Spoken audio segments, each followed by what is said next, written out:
का है बोला? हमरा के नैहर पहुंचा दे। अरे त काहे मुँह सुथनी लेखा बनौले बड़े, का बात बा? का बात बा?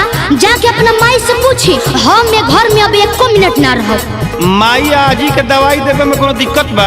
दिक्कत तो बहुत बा, दिनों रात खाना बनावा खियावा हमारी है काम बा।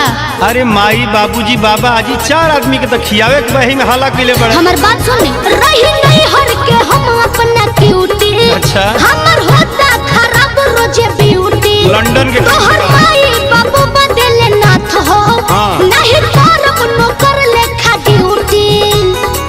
अच्छा तो तू अपना नैहर में राजकुमारी रहू? हाँ तो रहबे कैनी हम।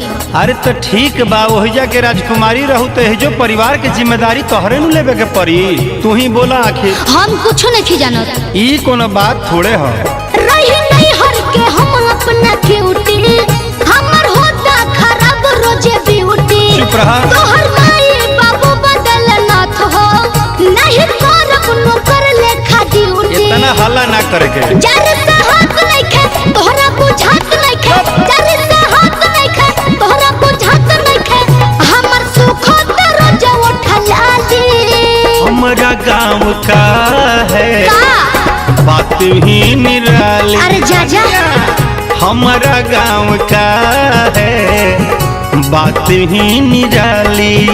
अरे बहुत बात दाल भात चोखा संगे जियो। दाल भात चोखा ओहो मिले लछाली दही के मिले लछाली। हमारा गाँव का है बात ही निराली। सुनो हमारा गाँव का है बात ही निराली, समझी? हमको नहीं समझना है। काहे? आप समझिए। गांव भर में हाला है कि सबसे बढ़िया पतोह तुम ही हो, घर का सारा काम करती हो। काम दिनों रात हमको काम करना पड़ता है। खाना बनाओ कपड़ा धुलो यही काम है मेरा। तो और क्या काम है? तुम्हारा काम है व्हाट्सएप चलाना, यूट्यूब चलाना, और नहीं तो मोबाइल में फेसबुक चलाना, लैपटॉप चलाना। ये करने से सबको खाना मिल जाएगा? बाबा है, आजी है, मम्मी है, पापा है, कौन करेगा? एगो पतो हो घर में तुम। बात समझो यार। पहला धर्म है ये नारी के। हाँ। सेवा करो महतारी के। अच्छा उल्टा सीधा कुछ करो ना, बोला तू कुछ बिचारी के। ओ लगता है आप बीबीसी लंदन से आए हैं जो हमको सिखाने चले हैं। अब मेरा सार सिखाया नहीं तो क्या करूं? ए राजा हो हमरो दरदिया तनी जहनल करो। आहा। बतिया हमरो ये पिया कबो महनल करो। सब मानता हूँ। कुल सुख राई हमर दुधिया गोराई हमर। कुल सुख राई हमर दुधिया गोराई हमर। घामा से जर भइल काली। अरे तो इससे क्या हो गया? अरे काहे से बात करती तुम तब से मुंह लटकाई हो। तो क्या कोई करे? तुमको कुछ गलत सिखाया है, कान तुम्हारा भरा है।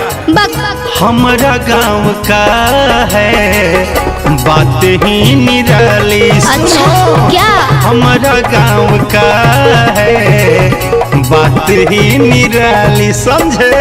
हमको मत समझाइए, हम आपका बात सब समझते हैं। तुम हमारा बात अगर समझती तो दूसरे का बात सुनती ही नहीं। हम बोल रहे ना हमको गांव में नहीं रहना है। का? हमको शहर में ले चलिए। हाँ तुमको अमेरिका ले चले हम। फिर से बोलो जरा। हाँ हम शहर में रहना चाहते हैं। तुम्हारा भाग बढ़िया है कि बाबा भी पेंशन उठाते हैं, बाबूजी भी पेंशन उठा रहे हैं। नहीं तो तुमको पता चलता है बड़े नैहर के स्टेट बन के। चुपचाप घर में रहो, काम करो यार।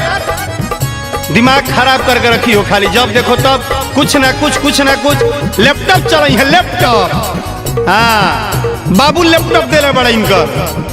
दुआ ले लो दादा दादी माई के। अच्छा। हटानी जा हम उनके कमाई के। हमके मत समझाइए। तू बनावो खियावो। अच्छा। कुछ नहीं मिली खिसियाई के। काहे ना खिसियाई? अरे पगली गुस्सा करो, हमसे करो ना जितना गुस्सा करना है, हम तुमको मना लेंगे, समझी? ए रजबू बतिया बुझाइल तोहर सच्चा बाहो। बड़ले बा। ओह जे बचन रखे सही है अच्छा बाहो। अब समझी हो। गलती ना अब होई हमरा के माफ करी। मंगल जी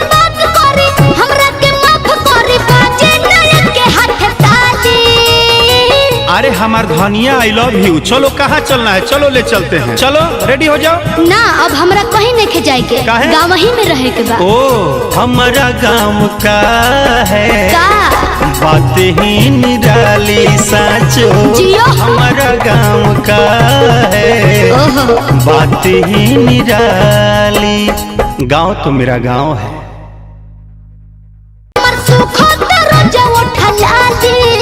हमारा गाँव का है बात ही